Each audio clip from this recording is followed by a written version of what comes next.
সৌন্দর্যের ভালো কিছু অস্তিত্ব থাকবে কিনা মানে সন্দেহ। জাস্ট কষায়ের মতো তারা আসবে।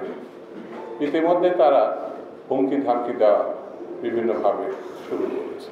সেই জন্য আমাদের ঐক্যবদ্ধ থাকতে হবে এবং ভবিষ্যতে গণতান্ত্রিক বাংলাদেশ নির্মাণের জন্য যে দলটি আমি করি, আমার মনে হয় এখনো পর্যন্ত বাংলাদেশে শুধু জনপ্রিয় বললে ভুল হবে, তারা সরকার পরিচালনা একাধিকবার করেছে, ভবিষ্যতেও করবে, এটাই মানুষ বিশ্বাস করে।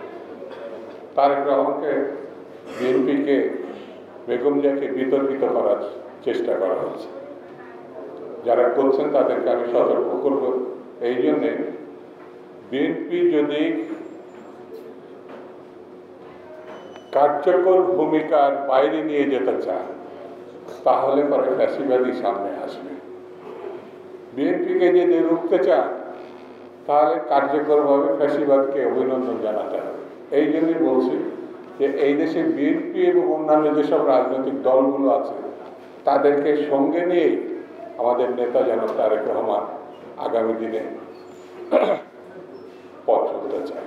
অতীতে যেমন একসঙ্গে কাজ করেছে যার যার অবস্থান থেকে, কিন্তু আগামী দিনে সমবায় মানে সর্বদলীয়ভাবে একটি কিছু করা যায় কিনা এটাই বিএনপি এবং আমাদের নেতা জনাব তারেক রহমান আহ্বান জানিয়েছেন।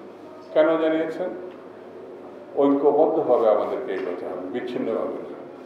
অতীতে যেভাবে বাংলাদেশ এগিয়েছে, ভবিষ্যতের এগোনোটা হবে স্বচ্ছ, গ্রহণযোগ্য, আরও গঠনমূলক।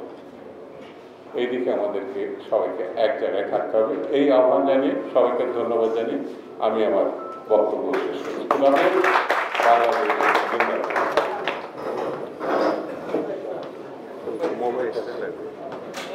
এই আমান দাও